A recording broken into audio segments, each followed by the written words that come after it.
Bonjour et bienvenue à Vue d'ici.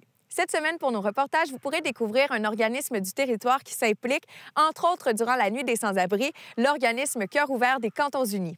Ensuite, nous avons participé à la 6e édition du Défi Santé Sainte-Brigitte de Laval qui se tenait cette année au Golfe alpin. Et finalement, on vous présente notre participation aux Journées de la culture à Lac-Beauport. Dans le parc de la Gentiane, nous avons rencontré différents artistes qui vous présenteront des capsules durant le topo. Bonne émission! Le 19 octobre prochain se tiendra la Nuit des sans-abri à Québec et pour l'occasion, l'organisme Cœur ouvert des Cantons-Unis, qui est situé à Stoneham et Tewksbury, va participer et a besoin de l'aide de la population pour offrir différents dons, que ce soit en nourriture ou encore en vêtements chauds. Aujourd'hui, nous allons vous faire découvrir cet organisme d'ici et vous saurez comment procéder pour vos dons à la fin de ce reportage.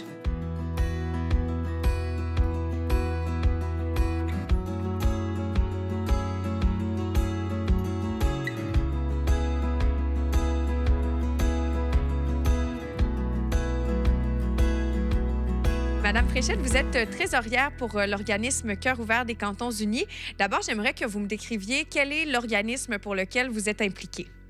Cœur ouvert des Cantons-Unis existe depuis 1993. Dans le temps, c'était tout petit, puis c'était surtout pour la municipalité.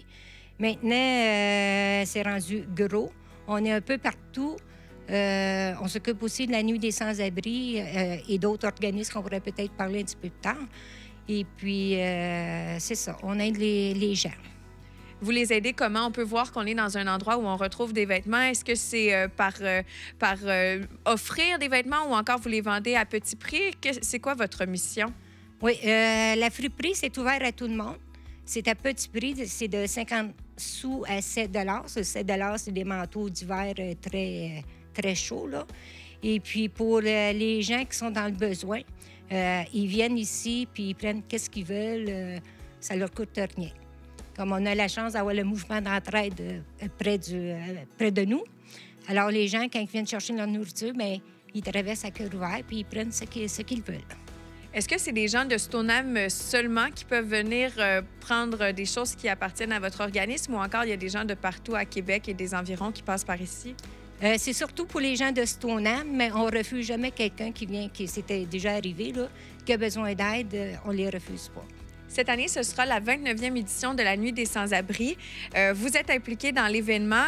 Quel est votre niveau d'implication? On a une grosse implication. Ça fait 6 ans qu'on participe à la Nuit des sans-abri. Et Mme Walker y tient beaucoup, beaucoup. Et puis, on peut apporter, comme les années passées, on avait 400 soupes repas, des muffins, autant de muffins. Nous autres, on amène 2 grosses caisses de bananes.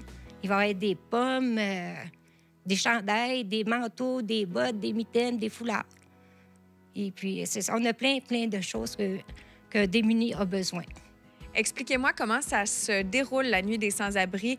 C'est durant toute la nuit où vous offrez justement aux gens qui n'ont pas de maison de venir s'équiper, de venir manger un peu avec les gens qui s'impliquent? Oui, ils mangent beaucoup parce qu'on n'est pas les seuls organismes qui sont présents. Oui, les gens mangent à leur faim. Et bien souvent, nous autres, on achète des petits sacs à lunch. Et puis, on leur met une banane, des muffins, une boisson, puis ils ont là, un petit déjeuner le lendemain matin. La nuit, mais on est là tant qu'on a du stock, tant qu'on peut aider les gens à s'habiller et puis à manger. Comment on se sent quand on est confronté à une pauvreté comme celle-ci lors d'un événement qui rassemble plusieurs personnes? Bien, nous autres, c'est pour ça, ça nous tient à cœur, la Nuit des sans-abri. C'est leur soirée, ils couchent dehors au froid. C'est quelque chose là, on ne pourrait pas manquer. On pourrait pas, me semble, on aurait des regrets de ne pas être là. On aurait des remords. Le premier CA, une petite anecdote, le premier CA qu'on a eu avec l'équipe de la Nuit des sans-abri, moi, j'ai été posé la question, mais s'il pleut, si tu remis au lendemain? Le président m'a dit non. C'est pas remis. On vit qu'est-ce que les sans-abri vivent. S'il fait froid, il pleut, puis il y a toujours mouillé à la Nuit des sans-abri. Mais c'est ça, on vit qu'est-ce que les autres ils vivent. Parlez-moi de comment les gens de Stoneham peuvent vous aider pour cet événement-là. Je pense entre autres à un organisme de Beauport qui a fait du tricot, des tuques, des cache-cou. Est-ce que vous invitez les gens de Stoneham à faire de même? Je vois que sur votre page Facebook, vous avez fait quelques appels à tous justement pour avoir un maximum de biens à offrir. Oui, les gens de Stoneham, ils ont toujours bien répondu, soit en faisant des sacs sandwich, des muffins, des boissons. Ils ont toujours coopéré avec nous. Et je souhaite aussi cette année qu'ils vont le faire. Cette année, on a l'École Arfan des Neiges. Les élèves nous font des muffins. Ça, c'est une première, puis on est fiers de ça. Durant l'année, il est possible pour tous de venir porter des vêtements, des accessoires et tout ça. Vous comptez sur leur générosité durant toute l'année? Oui, exactement. Et puis, ils sont généreux, les gens de Stoneham, parce qu'on a du stock, on a des vêtements, puis ça va bien. Sur ce côté-là, là, ça va super bien. Madame Fréchette, la Nuit des Sans-Abris se déroule le 19 octobre. D'ici là, les gens peuvent venir faire leurs dons de vêtements. Pour ce qui est de la nourriture, est-ce que vous allez être ici la journée même de la Nuit des Sans-Abris pour recueillir les dons de muffins ou encore de pain? Oui, on est ici le vendredi, le 19, de 8 h le matin. Et on demande aux gens de venir entre 8 h et midi. Parce que là, nous autres, il faut tout mettre ça dans des glacières, transporter ça dans un camion et aller s'installer là, pour être au moins à 2 heures au parc de l'université. Merci beaucoup. Bienvenue.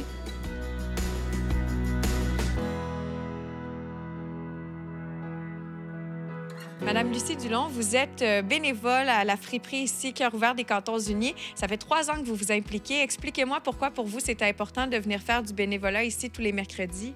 Bien, je crois que c'est une histoire de famille. Moi, j'ai toujours vu ma grand-mère, mon père s'impliquer, autant dans une friperie que aussi pour le transport de personnes, mettons, âgées pour aller à l'hôpital. Ça, c'est que j'ai déjà vu ça.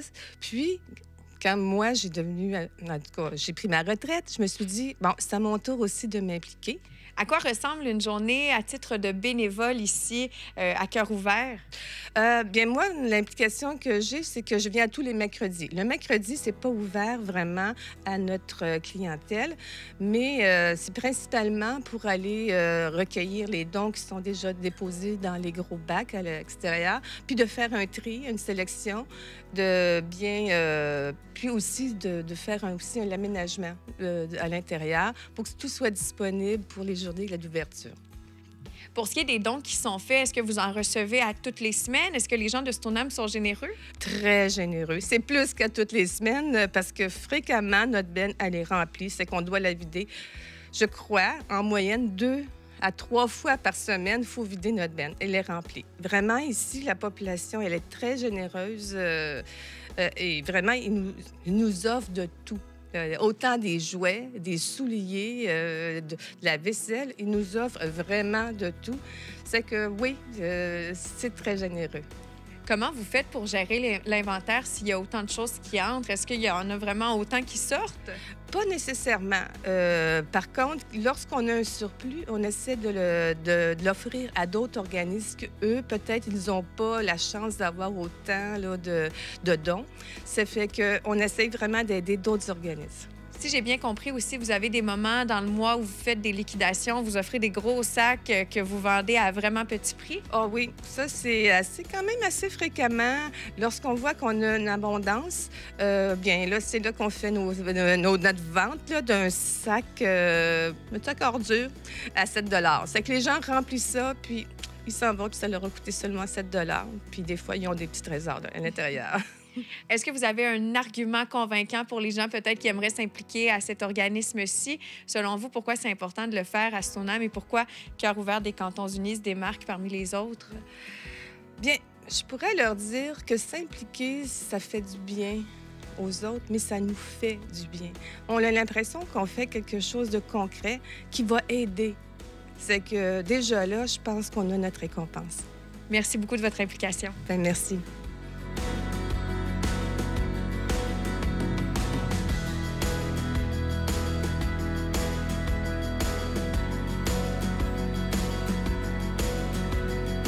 Ce sera la 29e édition de la Nuit des sans-abri cette année et c'est grâce à des organismes comme Cœur ouvert des Cantons-Unis que l'événement peut se produire année après année et évidemment grâce à vos dons.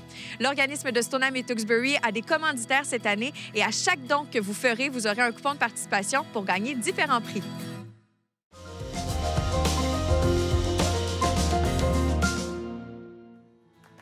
Le soleil est au rendez-vous pour cette 6e édition du Défi Santé Sainte-Brigitte de Laval qui va réunir près de 200 personnes aujourd'hui pour différents parcours. On parle d'un parcours pour les enfants, les familles de 1 km, 3,5 km et 7 km pour ceux qui sont plus audacieux. Ça se déroule du côté du Club de golf alpin à Sainte-Brigitte.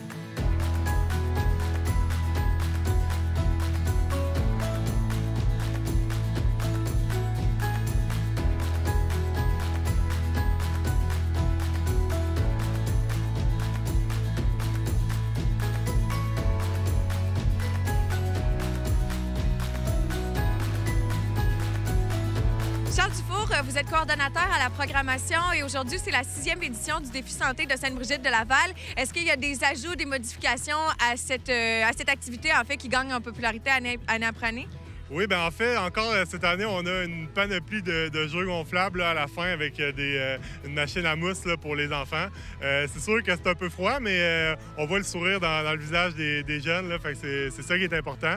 Le site est vraiment magique. En chanteur, j'entendais même des coureurs dire qu'il était un peu traître. Vous avez des parcours de 3,5 km, 7 km ou encore pour les enfants 1 km. Vous diriez que la difficulté du parcours au club de golf alpin, elle est de quoi? Bien, tu sais, la course n'est pas chronométrée, donc tu sais, c'est sûr que les gens le font à la vitesse de leur choix. Mais tu sais, il y a quelques bonnes côtes là, dans le fond du golf là, que les gens trouvent assez difficiles là, habituellement.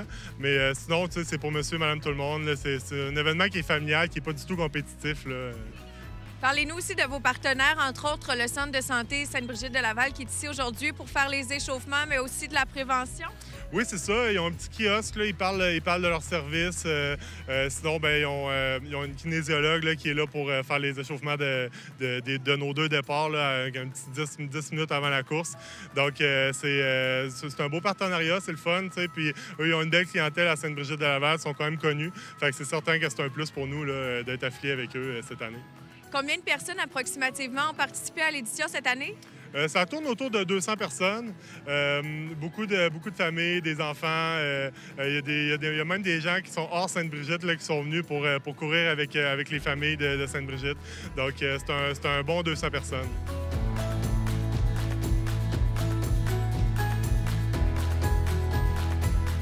Julie, vous représentez aujourd'hui le Centre de santé de Sainte-Brigitte de Laval. Vous êtes accompagnée de certaines de vos collègues. Pour votre part, vous êtes infirmière à la coop. Comment ça se passe aujourd'hui? Pourquoi vous avez décidé de participer à l'événement? Bien, oui, en fait, je suis infirmière au Centre de santé à Sainte-Brigitte. Nous, dans le fond, on trouve super important de promouvoir la santé. Donc, c'est important pour nous d'avoir un kiosque pour prendre la pression, donner des barres-tentes, faire de l'enseignement. Puis aussi qu'un membre de l'équipe se dévoue pour aller courir. Parce que la santé, c'est la base de tout, surtout à Sainte-Brigitte, une ville super jeune, pleine d'enfants. Qu'est-ce que vous avez constaté, le parcours, comment vous l'avez trouvé, l'organisation de l'événement? À votre avis, ça s'est bien déroulé? Super bien déroulé. Pour le prix, sincèrement, tout est super agréable. Une belle température. Parcours plus dur que prévu. Honnêtement, on l'avait sous-estimé un peu. Bien vallonneux, mais super intéressant. Vraiment beau. Si on parle des services de la coop à Sainte-Brigitte, qu'est-ce que ça couvre? Est-ce que vous y allez dans plusieurs branches, en fait? En fait, le centre est un centre multiservice. Donc, on a des ergos, des physios, on a les infirmières. Nous, les infirmières, on s'occupe beaucoup de la vaccination préscolaire. Hein, Sainte-Brigitte, c'est jeune. On fait les prises de sang, les pansements, les suivis de pression et tout ça. Il y a des ergothérapeutes aussi. En terminant, est-ce que c'est possible pour des gens qui ne résident pas à Sainte-Brigitte de Laval d'avoir recours à vos services? Tout à fait. En fait, nous, on offre le service à tout le monde. C'est sûr que c'est agréable quand les gens sont membres. Il y a certains rabais qui sont même applicables. Par contre, on dessert toute la population, peu importe l'endroit. Mais merci beaucoup, Julie. Ça me fait plaisir.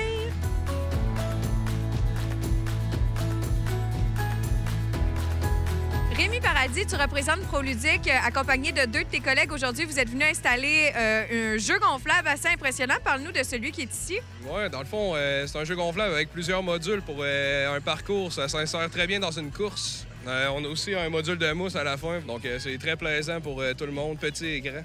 Proludique, on vous voit dans les grands événements, mais il faut aussi dire que vous faites des événements un peu plus petits. Vous pouvez même vous déplacer chez les gens. Quelle région vous couvrez? Ah, on couvre toute la province de Québec. En fait, on va même au Nouveau-Brunswick. Donc, si vous avez besoin de jeux gonflables pour un événement Proludique, c'est la compagnie à appeler.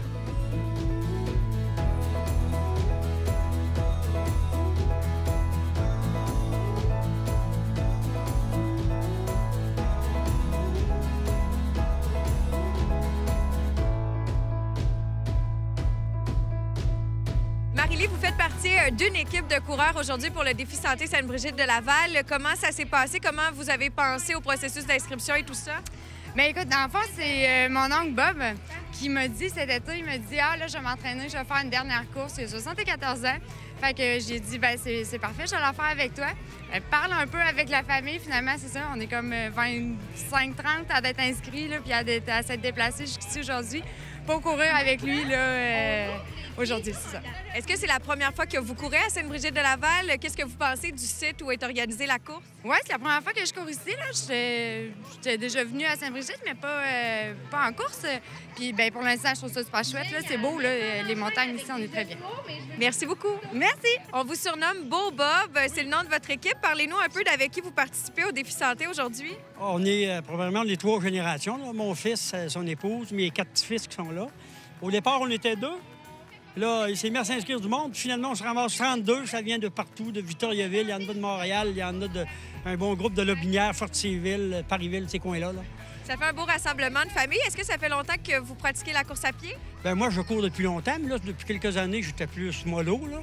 J'ai fait des marathons, le marathon des Deux-Rives, le marathon de Montréal il y a quelques années. Et qu'est-ce que vous pensez de l'édition ici à Sainte-Brigitte de Laval? Est-ce que l'organisation se passe bien? Comment vous trouvez ça? Bien, je trouve ça super. Moi, quand j'ai vu que l'idée de courir sur le golf, premièrement, c'est le fun parce qu'on n'est pas dans les automobiles tout le kit. Parce que j'ai fait le 10 km ici à l'époque, là, on courait en ville tout le kit. T'as le fun aussi, là.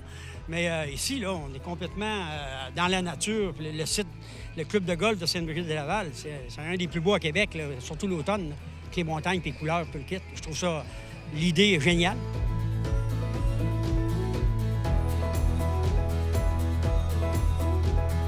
Nathan, qu'est-ce que tu fais aujourd'hui à Sainte-Brigitte de Laval? Bien, je fais la course du 3,7 km. Est-ce que c'est la première fois que tu vas courir une aussi longue distance? Non, c'est pas la première. Comment tu te pratiques à la maison pour la course à pied? Ben, je fais 5,2 km dans mes rues avec mes parents. Est-ce que tu aimes ça courir? Ouais. Là, de savoir que tu vas faire 3,7 km, est-ce que tu te sens un petit peu stressé ou ça se passe bien? Ça se passe bien parce que chaque année à mon école, on fait 3,5 km justement. Fait que c'est ça, j'ai une pratique chaque année, là. Avec qui tu es présentement? Ben, je suis avec toute ma famille, puis c'est mon grand-père qui nous a inscrits pour qu'on fasse le défi santé avec lui. Super, bien profitez-en bien. Merci.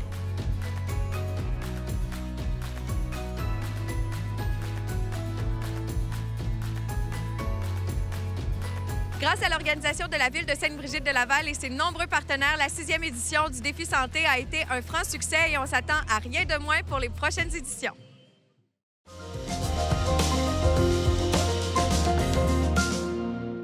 Au parc de la Gentillane, cet après-midi, à Lac-Beauport, est organisée une tonne d'activités pour les familles dans le cadre des Journées de la culture. Entre autres, il y a des spectacles pour les enfants. Et chaque année, la municipalité veut mettre de l'avant ses artistes. Cette année, CCAP.tv s'est dit qu'en s'impliquant, ça pouvait faire la différence en offrant l'opportunité à certains d'entre eux de se présenter lors d'une capsule qui sera présentée dans ce reportage.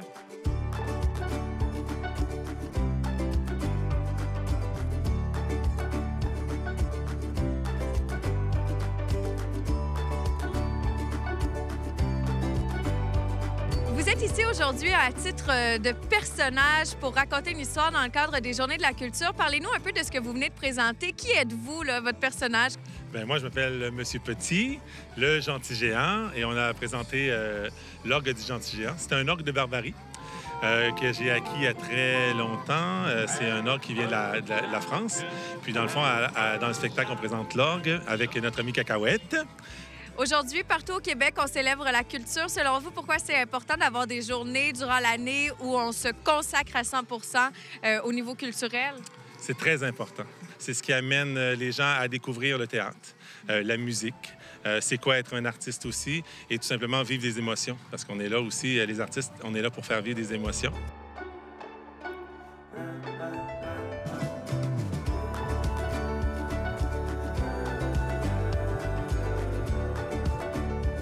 Nicolas, tu es comédien. Aujourd'hui, tu es aux Journées de la culture à Lac-Beauport pour faire quoi exactement? Eh bien, en fait, je suis un chanteur-improvisateur. Alors, je me promène un peu partout et puis je chante des chansons aux gens. Je leur pose des questions sur eux et ensuite, je leur fais des hommages. Oh oui, pourquoi pas les gens là-bas, venez donc une caméra! Les Journées de la culture sont organisées partout dans la province de Québec. Selon toi, pourquoi c'est important de mettre de l'avant la culture au Québec? Et mon Dieu, bien parce que la culture, c'est ce qui nous permet d'être heureux, malheureux, de vivre des émotions, de pouvoir s'ouvrir émotionnellement, mais également de pouvoir apprendre, d'être fier d'être québécois aussi, parce que ça nous définit, la culture québécoise. Donc, je pense que c'est très important de mettre l'emphase sur notre culture.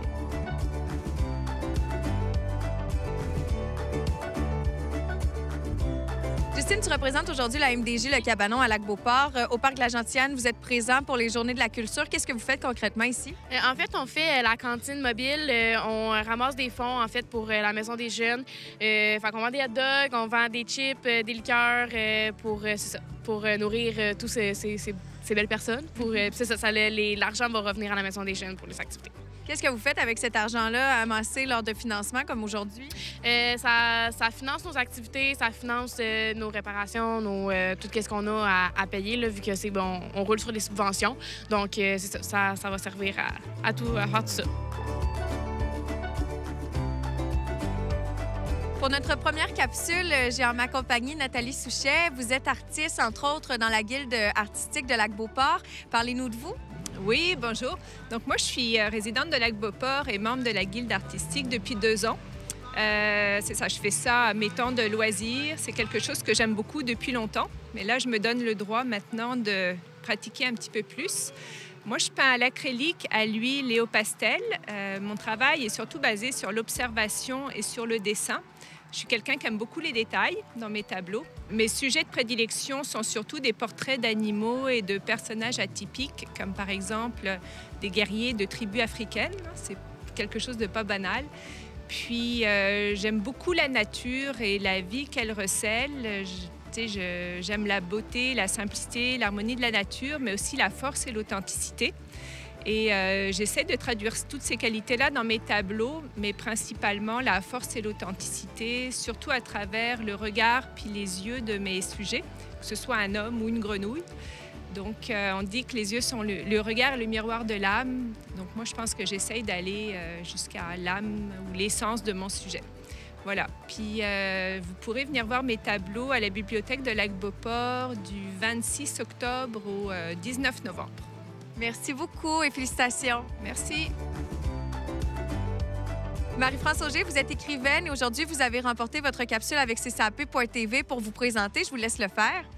Bonjour. Alors, je vous dirais au début des années 2000, j'ai déménagé dans l'ouest du Canada, donc à Vancouver. Puis, c'est à ce moment-là, j'enseignais en immersion française. Puis, je me suis rendu compte que effectivement, je devais trouver le moyen de stimuler mes élèves, puis en fait, de leur enseigner qui ils étaient ou en fait, les renseigner davantage sur leur culture. Puis à ce moment-là, c'est là que j'ai pris la décision de me mettre à écrire. Donc, depuis que je suis de retour au Québec, donc j'ai parti ma propre maison d'édition. J'ai un site web sur lequel je publie de courtes histoires pour les jeunes de l'Ouest canadien, entre autres, mais aussi pour hors Québec, donc pour les autres communautés francophones hors Québec. Puis, en fait, ce que je publie, ce sont surtout des courts récits. C'est en ligne, donc ça s'adresse à ces jeunes-là. J'ai des personnages qui parlent anglais pour mieux représenter leur réalité linguistique aussi. Donc, mes personnages parlent français, les personnages secondaires en anglais. Ça donne un bon contexte aussi parce que les jeunes se reconnaissent davantage dans cette situation-là. Puis, c'est ça, j'ai commencé aussi à les enregistrer. Donc, dans mon petit studio, je fais des enregistrements aussi pour accompagner les textes. Ça permet aux élèves de pratiquer aussi, à mieux parler, la prononciation, etc. Et puis là, j'ai commencé à illustrer donc certaines de mes histoires. Donc, l'objectif, éventuellement, c'est d'avoir tous ces beaux récits-là, non seulement en capsule audio, mais aussi les avoir illustrés. Donc, on travaille, c'est petit à petit, mais je suis assez fière de ça, oui. Merci beaucoup, Marie-France. Ça m'a fait plaisir.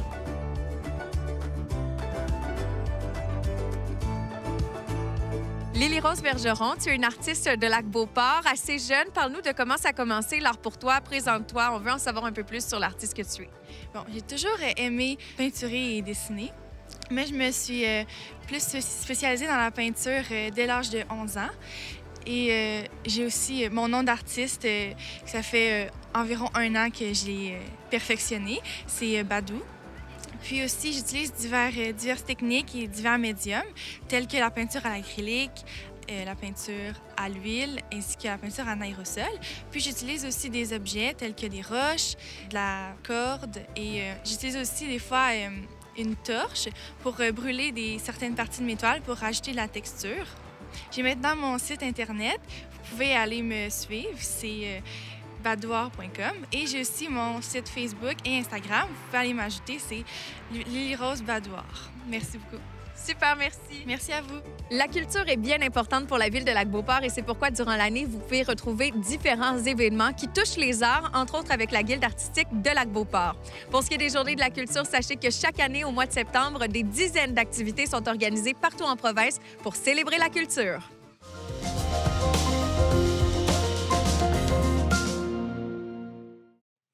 Merci d'avoir regardé l'émission de Vue d'ici encore une fois cette semaine. Si ça vous a plu, n'oubliez pas de vous abonner à notre chaîne YouTube où vous pourrez regarder l'émission à nouveau, tout comme toutes les émissions de la chaîne. Il est aussi possible pour vous de retrouver ces émissions en vous rendant sur le www.ccap.tv ou encore sur notre page Facebook. On se retrouve la semaine prochaine pour 3 nouveaux reportages de Vue d'ici.